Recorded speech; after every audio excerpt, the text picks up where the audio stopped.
I took an insane pay cut going to from finance into a fashion startup. And is it more than 50% of a pay cut? Yeah.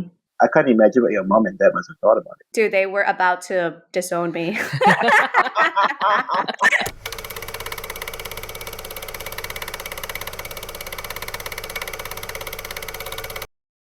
Is produced by Creators at Work and Story Machine. Like this show? Then rate it 5 stars and subscribe to us on YouTube, Spotify, or wherever you get your podcasts. UNCOOL is a podcast produced, written, and hosted by Sean Lee Win Cheong and co-hosted by Yen Lyng, co-produced by Raven Lim and edited by Ray Ng. UNCOOL. It's cool to be uncool. So, have you ever felt like you just want to stop whatever it is you're doing, stop freelancing, just go and do something else completely? Sean, more often than not. Believe me. It's like easier said than done, right? Because, you've been doing all these things for quite some time. I would say, in your case, Yen Lyng, maybe 10 years. You're very heavily associated with it. And then perhaps you just feel like, I don't know what else I can do, right? What else do I know? Which may be true, or it may not be true. But it is a perspective that other people will have of you because, they're very associated with it. And then next thing you know, I'm just going to continue doing the same thing. I'm not going to do anything else. Yeah, like for you as well, you've been doing it for, 10, 15 years yourself. And switching is difficult. And for me, I've done it once before when I went from a full-time job into freelancing. But it's never easy, I think. Even right now, thinking about switching back is another big decision. I keep getting told that, and it's like, hey, for 15 years you've been directing, what else do you know? And then sometimes I'm like, okay, I don't know how to answer that question. So today we are going to be talking about this. Yes, we know it's difficult, but is it really impossible? Well, that's what we're discussing today in How to Talk to People, the UNCOOL version, about making the transition. And we have for our guest today, Jennifer Ong. She's done that herself as well. And now she helps people transition in her careers. Welcome, Jennifer. Thank you. Thank you so much for having me here, guys. I guess I'll share my introduction. No, because if you listen to Jennifer, you look at her name Ong, you think, oh yeah, she's a Singaporean, but she's not. Yeah. I'm not. I know my last name sounds Singaporean. I fit right in. But I'm actually from Hong Kong. So born and raised in Hong Kong. My grandparents are actually from Fujian, which is why my last name is Ong, rather than a more traditional Wong last name that's common in Hong Kong. A lot of Fujianese people moved to Singapore, which is why there's a lot of Ongs in Singapore. A lot of people do tend to think I'm Singaporean based off of my last name, but I'm actually not. So born and raised in Hong Kong, basically spent my entire life up until I was 18 in Hong Kong.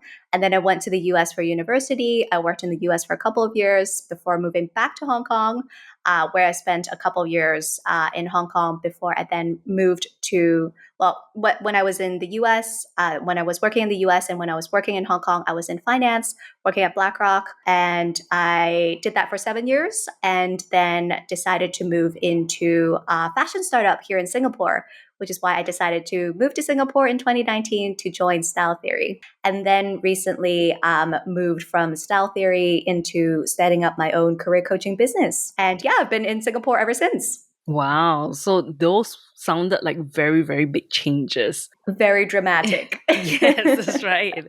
In very fashionable style, I would say. What prompted you each time to make the change? My career journey really is very abnormal. Unconventional is probably a better word for it.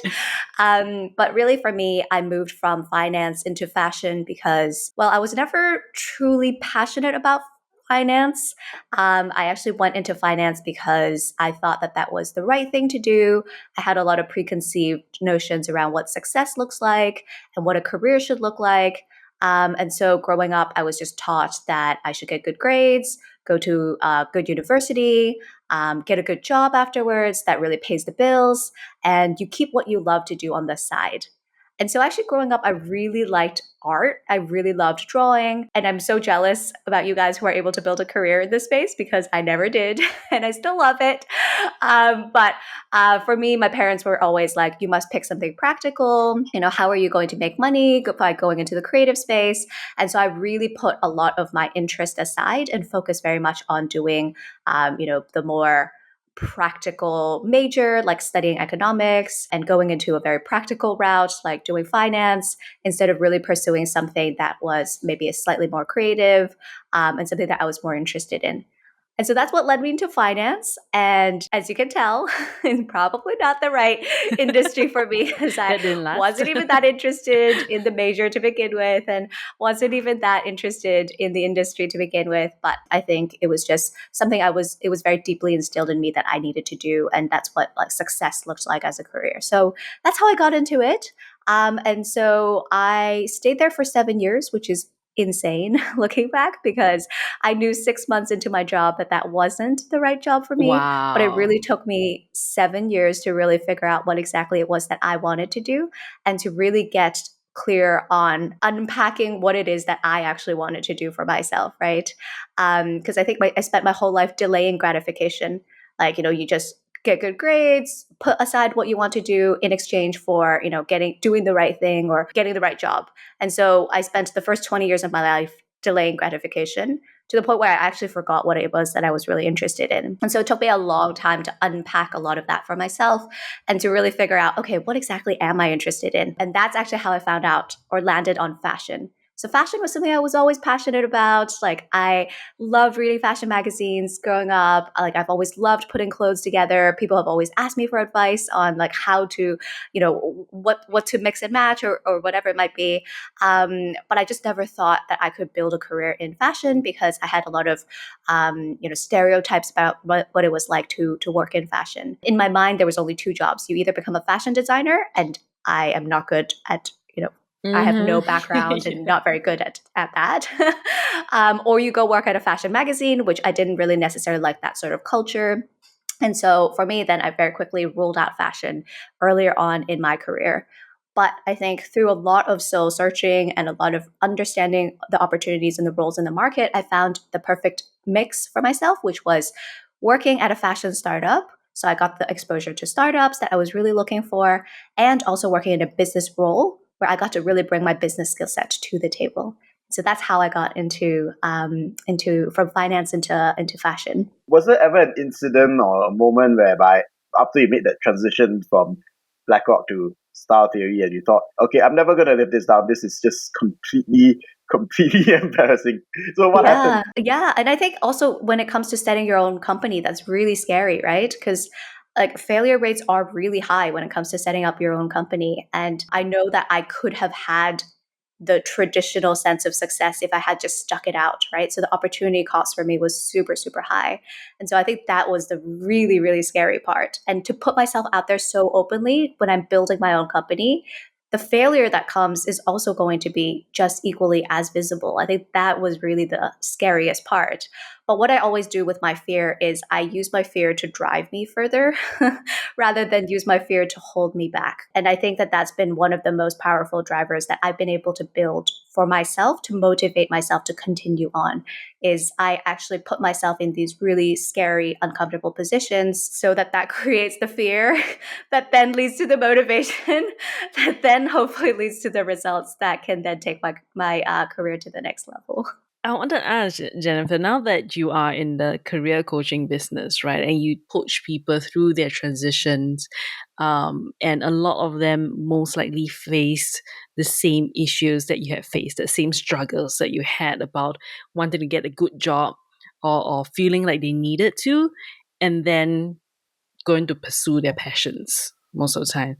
So I think for me, I've always had, I guess, a growth mindset. And I think that's one of the things that I always tell my clients, because truly it's so normal for people to be like, oh, I already spent, 5 years, 10 years, 15 years doing finance or law or supply chain or something in the creative space, right? And you feel like, oh, there's no way I could possibly ever switch career paths. But I always say that that's a limiting belief that you have. And I always try to teach you guys how to employ a growth mindset around that. And I can go into detail in a bit and we can dive deep into that. A lot of people come to me because they resonate with my story and they understand and they know that I understand what they're currently going through. Because I think there's a lot of nuances to this, right? Especially if you're brought up a certain way, if everybody around you is thinking a certain way, it's really scary to put yourself into this unconventional career path. for you to really try to break out and do something different when the majority of people around you is in a very traditional corporate career path. So I think that's why they usually like to come to me about this. But yeah, usually the question always for me is passion versus money, right? I think that's always the $1,000,000 question. And I always tell people this. It's not binary. It's not black or white. It's never money or passion. And what we do together is we really try to help you figure out what that right balance is for you. What is that right ratio for you? And explore the shades of gray in between to see what really makes sense for you. How important is the money aspect? How important is the passion aspect? And what are you willing to maybe give and take? Maybe it's giving up some financial upside for more passion, or maybe it's the other way around. And it really is very personal. And we really try to figure out which shade of gray really makes sense for you. And it can change over time as well. Maybe earlier on in your career, you're more willing to take risks, or maybe earlier on in your career, you want more financial stability so that you can then take more risks later on in life. So it really does depend on the person. And it's really for us to get deep into understanding what that looks like for you. Yeah, I love that you brought in that the shades of gray thing. You can ask that question as many times to someone else, such as a third party. You can ask for advice as much as you want. But I think the person you should be asking, if you're really thinking about transitioning, is asking yourself. Like, it's different for everyone. So on that note, you went from one version of success and the typical version of success, I think, for a lot of people, into another one which I feel seems pretty successful as well. I mean, I love Style Theory as a brand, and having joined that, that's amazing, in and of Yay. itself. And then coming out to have your own business, they're all very, very different versions of it. Having transitioned through different career changes a couple of times, what does success mean now to you? That's the $1,000,000 question. But I think it really is that my values changed over time. And I think that that's very normal. And I think I want to highlight that to people because people tend to think about a career as one thing, one job that I do forever, or one career path that I do forever, one skill set that I bring to the table forever.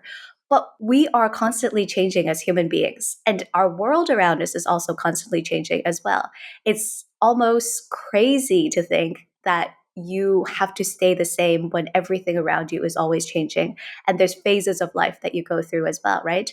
Maybe in the early parts of your career when you have no family, you're an independent, single person, you care about different things versus later on when you have a mortgage, when you have a family, there's other things that will become more important to you at that point. And so for me, if I look back on my career, early days, what I valued was prestige, financial stability, external validation, which is why working at BlackRock really made a lot of sense for me at that point in time.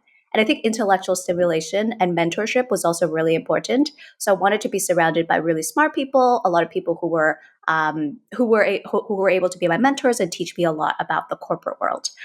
And then I moved into the next phase of my career, which was really just trying to find something that I was passionate about. So you can think the first stage was really money oriented. Second stage was very passion oriented. And that's why I share the story around the shades of gray, because I really went from one extreme to the other. I went from all money, no passion to all passion, no money. And I realized it's two sides of the same coin. And eventually you will become unhappy too, because it doesn't fully satisfy everything you're looking for in your career.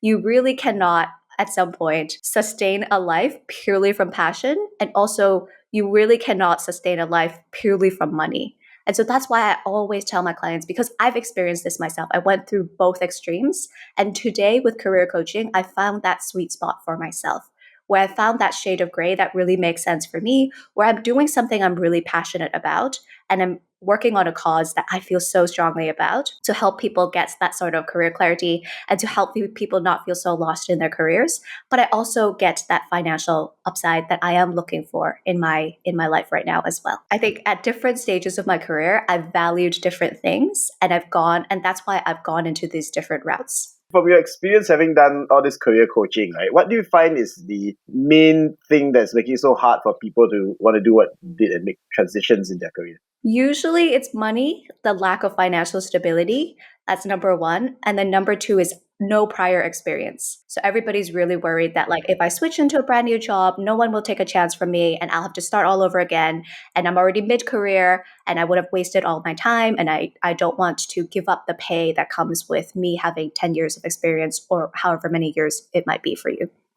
So those usually are the two big reasons. You're helping these particular cases, these particular individuals transition through. Do all of them eventually make the change, or have some of them said, nah, like I think at the end I'm pretty comfortable where I am. Like I prefer to stay where I am. It really, really does depend person to person. And what I do is I don't force you into any particular career path, or I don't force you to make a change. All I do is I hold up a mirror for you to get to know yourself a lot better. So it really is just about what makes sense for you and for you to be able to make that decision for yourself. Because if I make a decision for you and I tell you what to do, you're not going to be happy either. It's just about helping you discover and find that right answer for yourself. So that's what I'm here to do. I'm just helping you to get to that answer yourself. And that's the most powerful answer when you discover it yourself. So for many of our listeners in particular, though, they don't really have the sort of traditional career start per se like you did in BlackRock for 7 years, and then you build it up to, restart to something else. So in terms of levels, I think a lot of freelancers, it tends to be a bit compressed in a sense. It's like you just go from project to project and you end up doing the same thing over the many years.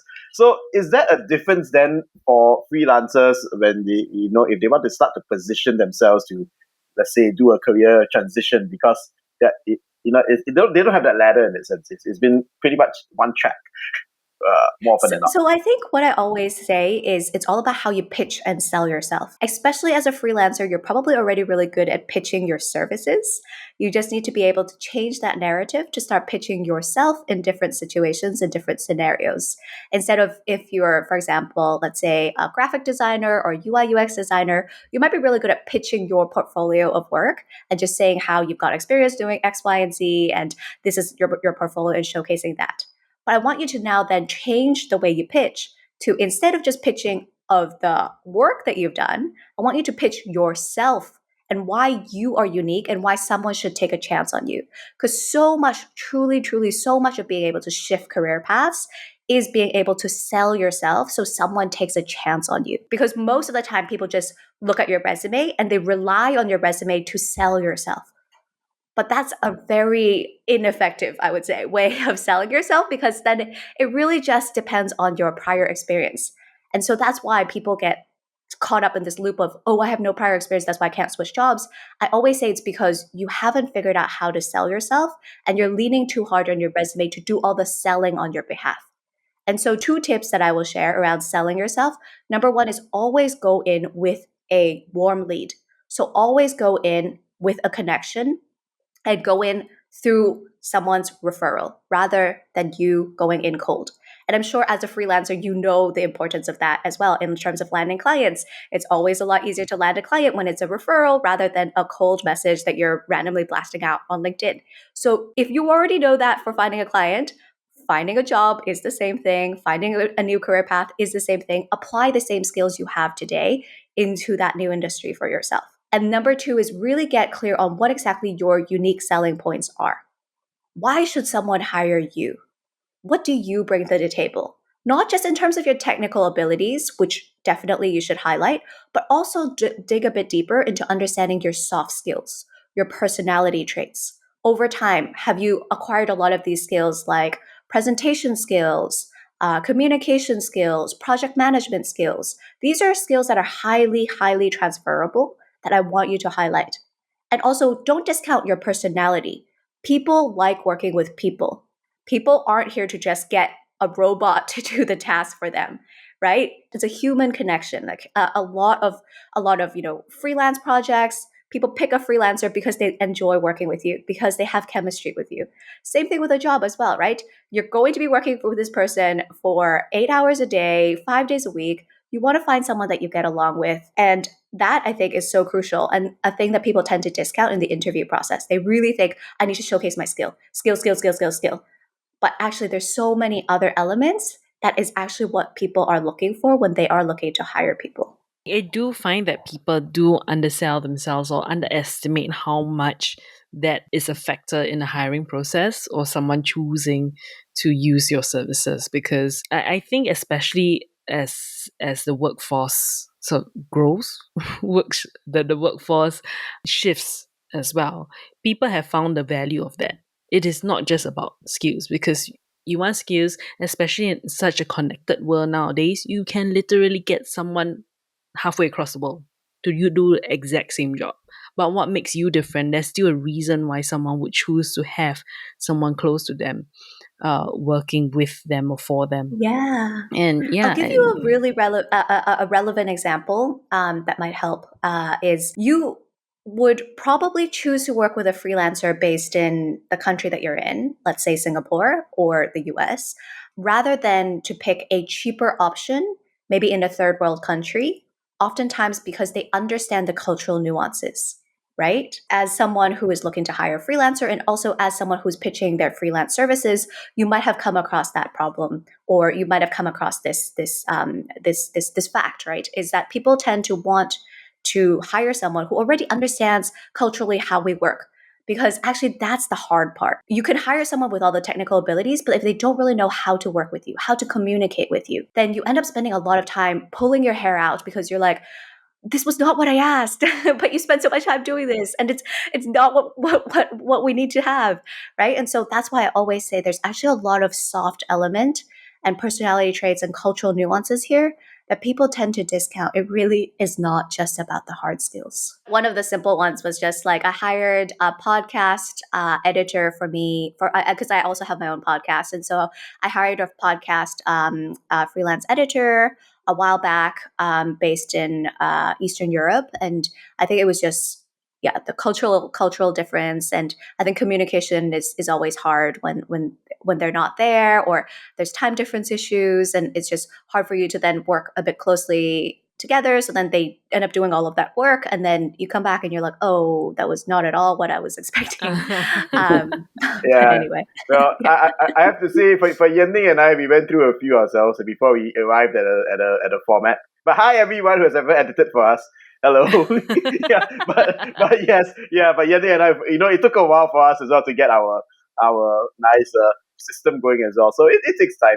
Pretty much. yeah, and the weird thing is like what you mentioned, is really not about skill. It is about those nuances that it's just I don't like it. It's a very Because it's subjective actually thing way sometimes. easier to teach people skills as well. It's way easier to teach someone the hard skills than it is to teach people how to communicate with you, or how to work hard, or that you should be responsible, or that you should do work. You should be, I don't know, like it's way harder to teach. It's way harder to teach those things, like do things with integrity, for example. It's like how do you teach someone that? Whereas like it's way easier to teach someone how to like edit a podcast, Yeah, that's right. Click this or button, drag yeah, this here. yeah. But but do you find that sometimes now that you're independent, I guess you're working for yourselves and you're taking on clients and so on, do you find that sometimes if you feel like pretty uncomfortable about things, like, and you just say, oh well, it is what it is, because to a certain extent you're just coming in and work and taking on the procedures, or taking on the systems that have really been put in place by your clients, right? And it's like, in a sense, you feel like you're a bit of a victim, in a sense. It's like, I just want to work with, doesn't matter how I feel, let's just work with what I've got and make lemons out of this, and make lemonade out of these lemons. How do you like address these thoughts, when these thoughts come to your mind, hey, you're a victim? And so what I actually want to challenge you on is I want you to start adopting an abundance mindset. If that's how you're feeling about your job today, I want you to adopt an abundance mindset rather than a scarcity mindset. And I want you to pick and choose the right clients to work with for yourself. Because technically speaking, as a career coach today, I am quite similar in terms of the working style as a freelancer, right? I have to go find my own clients, and I'm working one-on-one with my clients, etc. And you don't have And to step on their so toes, no. exactly. And so for a period of time earlier on, I used to let my clients dictate the conversations. And I used to come across these issues where, yes, I felt like I had to make lemonade out of lemons. And I've realized that no, that's not the type of style that I want to work with. And I need to put my foot down. And I'm not here to compete on price. I think that's what a lot of people tend to do, is that they tend to compete on price so that they get more customers. And that might be something that you guys are facing as well, like as a freelancer, is you feel like if I cut my prices and I deliver more, maybe my clients will come, I will have more clients, etc. And that used to be the mindset I used to have as well, until I started working with a coach myself, a business coach myself, and they really turned my head, or they really turned my mindset around, where they told me you need to approach this as an abundance with an abundance mindset rather than a scarcity mindset. There are plenty of clients out there who need your help. But if you don't even respect yourself and you don't even respect your craft, no one else will. And I think that truly has been the turning point in my career. And today I never need to deal with clients who ask me for, who dictate the conversation, or who make me feel uncomfortable, or who I am unhappy to work with, because I am, one, very selective with the clients that I decide to work with. And two, I've built up a brand for myself today, and I carry myself with that confidence that people trust me for my expertise.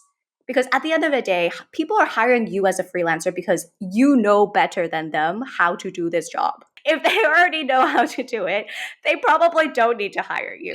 And so I want you guys to come in with that confidence, right? You know what you're talking about. And so you should then carry yourself with that same sort of confidence. And you should then be able to push back to your clients when your clients are challenging you on certain things. So in the same way, I do that with my own clients. When they start to challenge me, I also come in confidently. And obviously it's not like I'm bluffing or anything, because I actually do know what I'm talking about. And I do have way more experience than they do. But it's really just about not shrinking when they challenge you, which is very normal, right? Because you want to please your clients, you want to help them. It's easy to think your client might know better than you. But no, I want you guys to change the way you think about this, right? You actually have a very strong skill set you're bringing to the table. I want you guys to carry yourself with confidence. How do you bring that to the table when you did that switch in your experience from finance to fashion, right? Because essentially you're coming in with all this experience in finance and zero in fashion, and you're coming into, and then you're going to the fashion world and telling them, like, in a sense, this what to do and so on. So yeah, how did you overcome this or how did you make a first step when you actually did? So I think so much of it was the two tips that I shared, which was what I implemented myself. Number one was the warm lead. I went in to the founder because I had someone who knew the founder of Style Theory. So that's way easier to get a job when you are talking to the person who is in control of the company. Number two was I actually pitched myself to be at that company. There was no open roles. And so that's what I also coach my clients, is you need to learn to create opportunities for yourself.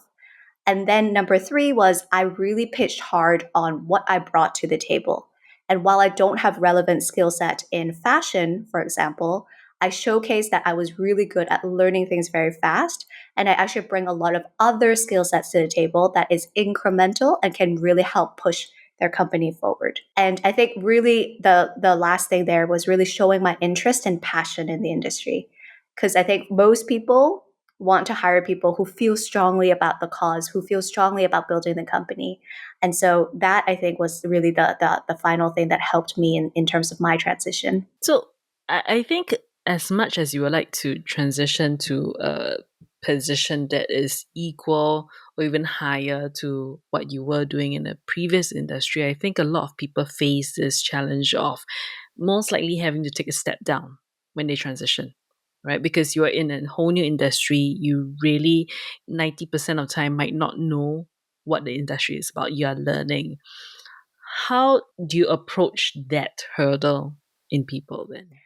And I'll be completely frank with you guys. I took an insane pay cut going to from finance into a fashion startup, right? But for me, this has actually paid off in the long term. So that's how I always think about, or that's how I always think about it for myself and teach my clients to think about, right? Is this short-term pain worth it for the long-term gain? If we keep optimizing our careers for the short term, will we ever get to the outcome that we want for ourselves in the future? And so for me, how I came to rationalize this for myself was that Style Theory was my business school. So I was going to spend 2 years there. And instead of me spending, several $100,000 going to get a business school degree, I was going to create a personalized business school for myself to really learn how to set up a company so that in the future, I really can succeed in terms of me setting up my own company. And I know the success rate is really low as an entrepreneur to be able to successfully build a company. And so I wanted to learn specifically all the skills necessary so I could increase the likelihood of me succeeding in the future. And so that's how I saw it. So yes, I took an insane pay cut. I took more than 50% pay cut to go to the fashion startup. But what I saw it as was this was my learning opportunity. And I spent 3 years in the end. I spent 3 years there learning everything I needed to learn so that I can now build the company that I've been able to build today, where I really am able to see that financial upside for myself. And the financial upside that I see for myself today here is more than I ever would have even gotten if I stayed in the corporate route, for example. And so a lot of the times we tend to discount the short-term pains. We give up long-term for the short-term.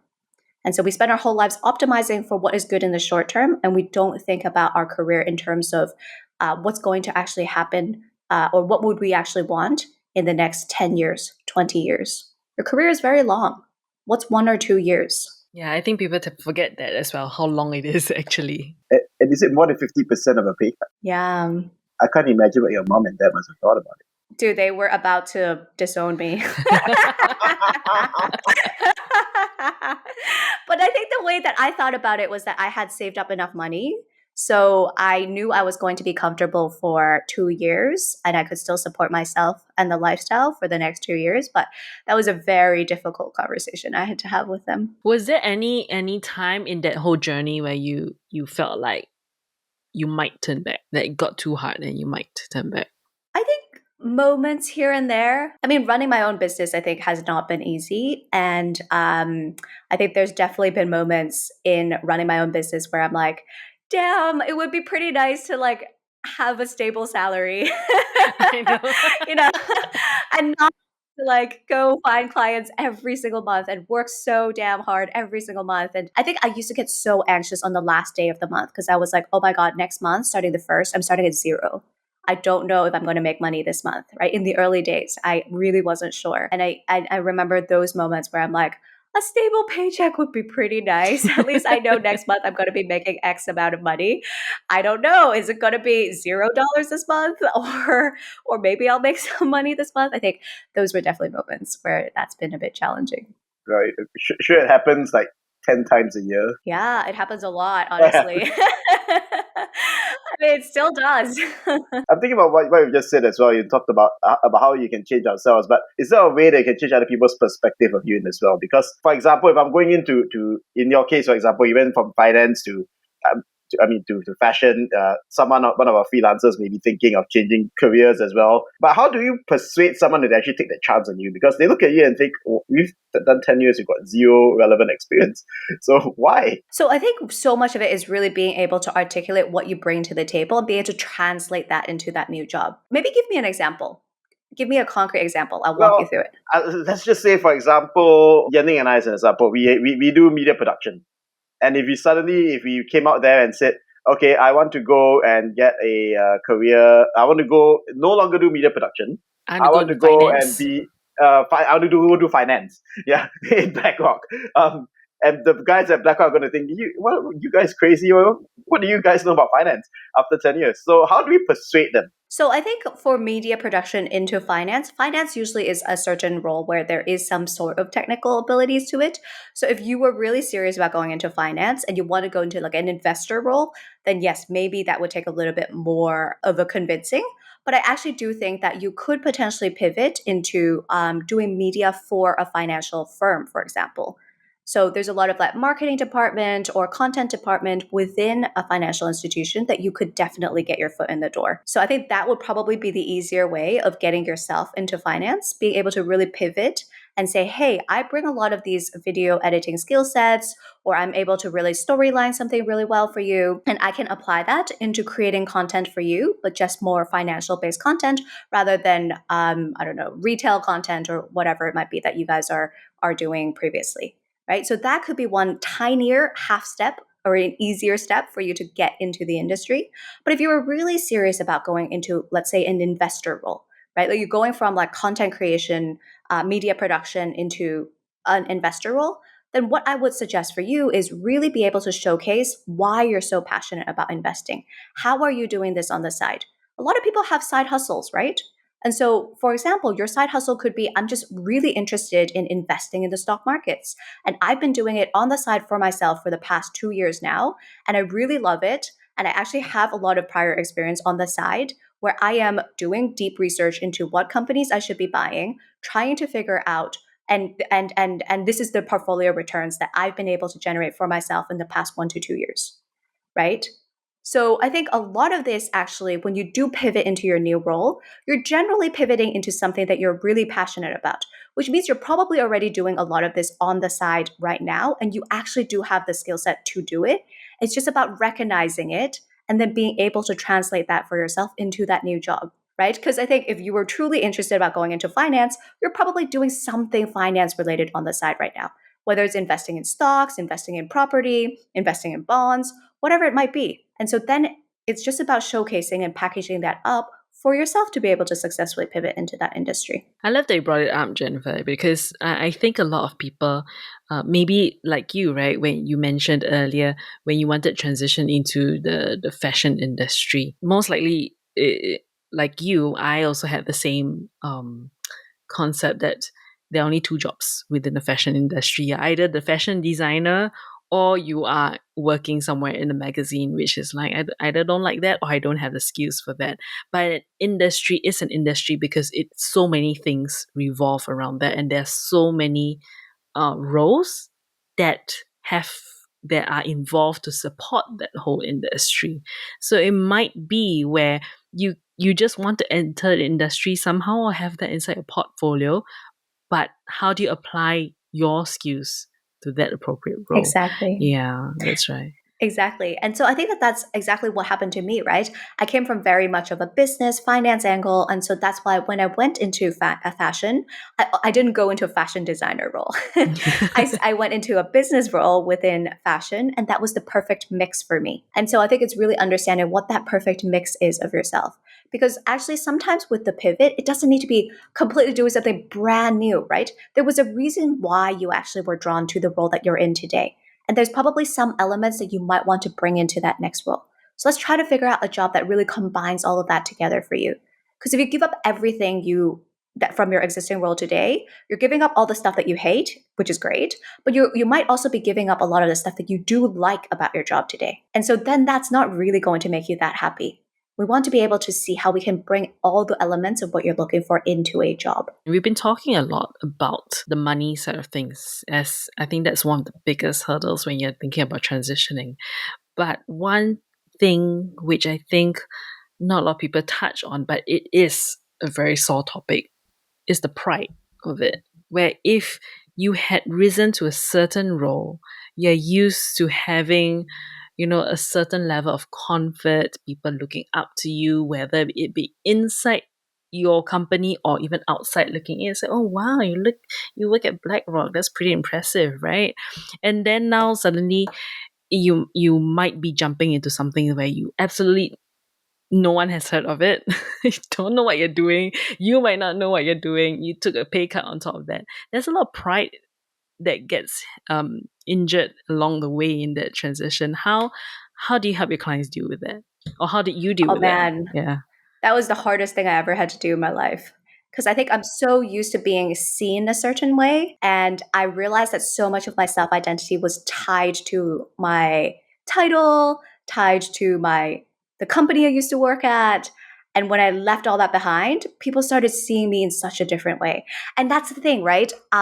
When I first moved to Singapore, the first question people always ask you is, what do you do?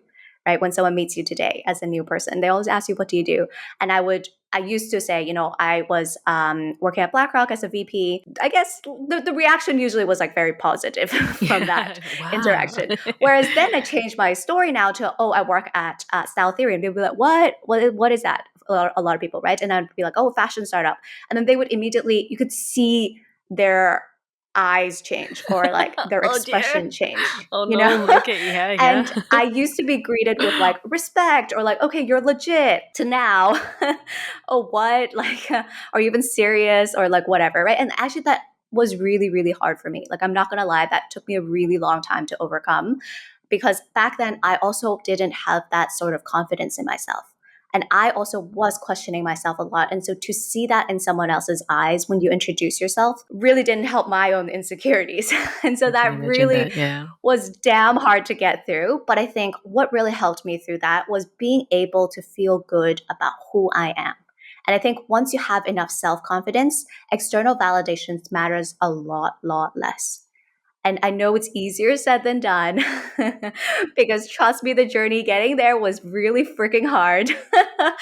But it really does come down to that, right? You only care about external validation when you don't know who you are. When you don't know who you are, you want to be seen as a success and you want to build your life to fit someone else's mold.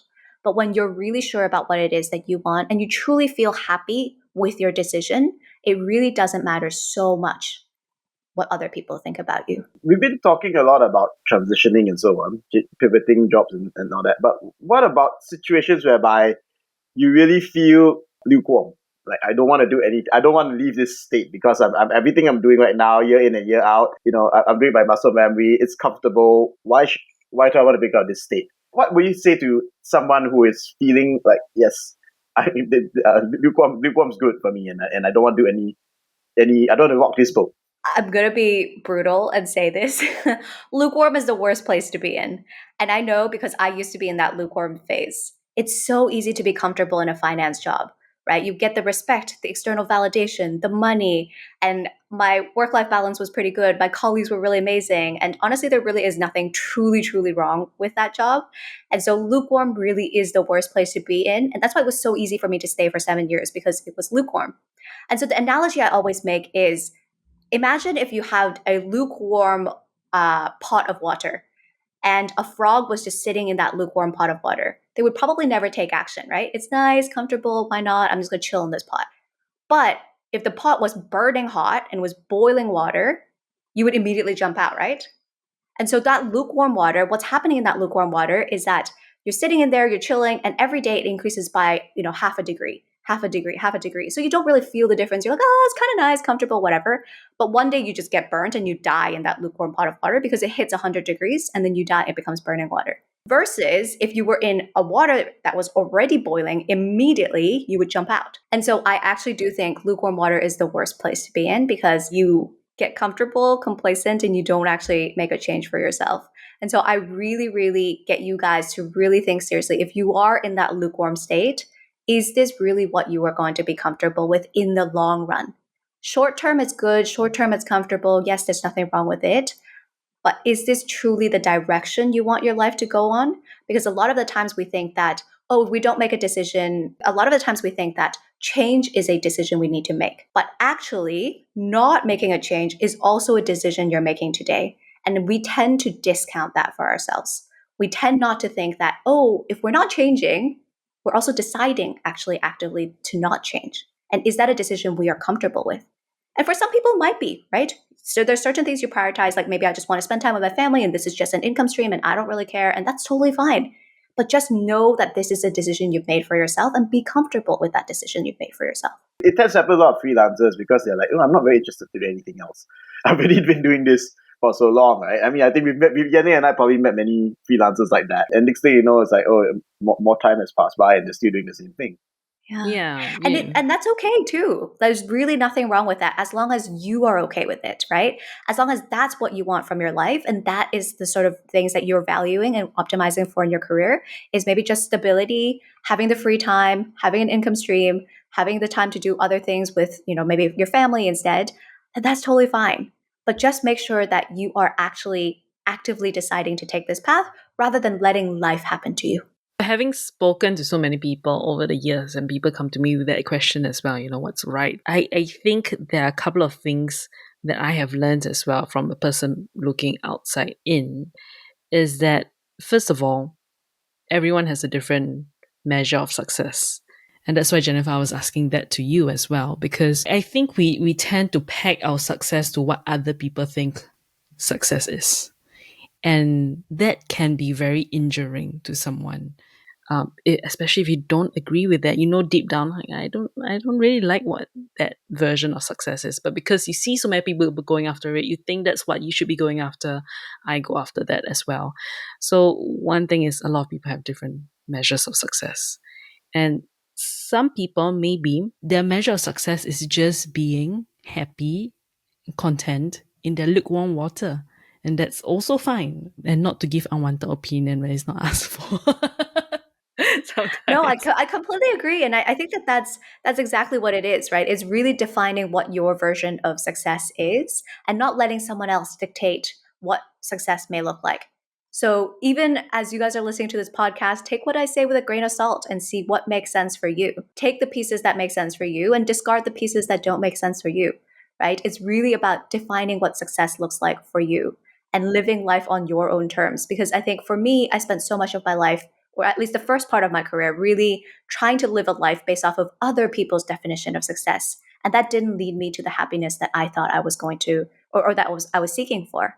And so that really was where I learned that I need to define what success looks like for myself. And it really could look so different for what other people around you define as success. So, Jennifer, we always ask this question to all our guests on this show. Why do you think it's so hard to talk to people? And when did that come about? On that front, I think people tend to think or treat conversations as they have to share knowledge. And so people then feel like they have to do all the talking. So a lot of times when I coach my clients who are maybe more uncomfortable with a lot of communication, or sending out cold messages or talking to strangers and building that network for themselves, the big hurdle usually is that they feel that they have to talk a lot in that conversation. But actually, the best conversations is the one where you're talking very little and the other person is doing all of the talking. And so really the best kind of conversations is where you're just asking the right questions, being curious, and letting the other person talk. And that then takes off a lot of pressure on yourself. Because I think a lot of us tend to think that, like, oh, if I come to this conversation and if I ask this person for coffee, I need to do so much talking. And what can I possibly talk about? Like, I don't have any stories to share, or like, I feel so stressed out sharing stories. Like, how do I tell stories?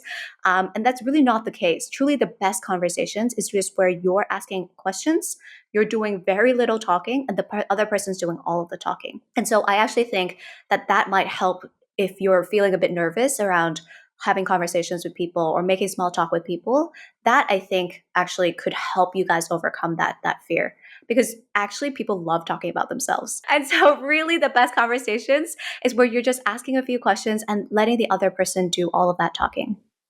So that also applies to dates. Yes, exactly. Especially to dates, yeah. Because the other person wants to feel like you care about their life, you care about their story. And again, our other question that we always ask to wrap it up. When were you, Jennifer, on most uncool, and what will you say to yourself? Oh man. Honestly, I don't think I'm a very cool person. In general, I feel like I'm very uncool. I mean, most of the time when I post on social media, I cringe, right? Like I share so vulnerably, I share so openly, and I honestly think it's so uncool of me to share so openly. And honestly, I feel very scared a lot of the times, like sharing so openly on social media. I think people have this view that like, oh, it's like, people don't get scared to post on social media and all of that. I get scared every time I hit post. I'm like, how is this going to be read? Or are people going to think I'm crazy? And am I going to be judged? And I think that's super scary. But I think when I probably moved from finance into fashion and gave all of that prestige up, that's probably what society would say is the least cool thing I ever did in my life. I personally think that's probably the coolest thing I was able to do for myself, because I think it took a lot of bravery to do that. But I think from the outside looking in, I didn't get a lot of support, I think, when I made that jump for myself. And I think a lot of people thought I was making a mistake. And so I think maybe from outsiders looking in, that's probably one of the less cool moments. And I think from an Asian context, when I share so openly about my stories, that's also quite uncool, because I think Asians don't want to be seen so vulnerably, don't want to feel like they're laying all their cards on the table. That's how I feel sometimes too, right? Like I'm like, why am I being so vulnerable? Why am I being so open? Because I mean, I'm always taught that like I should just keep things private and not share so much about how you're feeling. And so I mean, I think from an outsider looking in, that's also pretty uncool to be sharing so openly. And I think it's very uncommon for people to share so openly. But I think the reason I do it is because I want people to feel less lonely in this journey, because I know how lonely I felt. And I felt like such an outsider feeling the way that I felt back then. And I just wanted to be able to share my story so that hopefully someone out there feels less lonely and know that it's totally normal to feel this way and it's okay to feel this way. And it's actually possible to get yourself out of there. So that's the reason why I do these uncool things, I think, in my life. It's because I think I have that strong sense of like mission and purpose around it. If people want to find you on your social media, where can they find you and how can they find you? Yes. So I also have a podcast called Control Alt Career. So it's like Control Alt Delete, but Control Alt Career. And on my podcast, I interview people who have made these career journey changes or made these leaps in their careers. And I interview guests based in Asia. So if you guys are curious and want more inspiration, definitely can go check out my podcast. It's actually really tough for me to move then. And that's actually why I started my podcast, because I was stuck during circuit breaker. I had just moved to Singapore. I had like very little friends. And I'm an extrovert, and so it was really hard. Honestly, I'm so grateful for having that lockdown period, because I think otherwise I would have never built a podcast, never built my career coaching business. Yeah, you're right. So I think truly, a blessing as well. Otherwise, I post daily on LinkedIn, and I also post daily on Instagram and TikTok. My handles is Ong Jennifer, so ONG Jennifer _. So you should be able to find me there. But otherwise, I'm sure you guys will put the links to the show notes to today's episode, so you guys can check it out there and find me on social media as well. Scan this QR code now to find out more about Jennifer's courses. And for our audio-only listeners, visit ongjennifer.com. Like this show? Then rate it 5 stars and subscribe to us on YouTube, Spotify, or wherever you get your podcasts. UNCOOL is a podcast produced, written, and hosted by Leung and co-hosted by Yen Lyng, co-produced by Raven Lim, and edited by Ray Ng. UNCOOL. It's cool to be uncool. On the next episode of Uncool, we are talking about the Hollywood schmooze. I was talking to Alex about this as well. Do you think you have it? Do I think that I have the Hollywood schmooze? Well, I don't want to answer this. Oh God, this is gonna go on my dating profile. Uncool. New episodes every Saturday.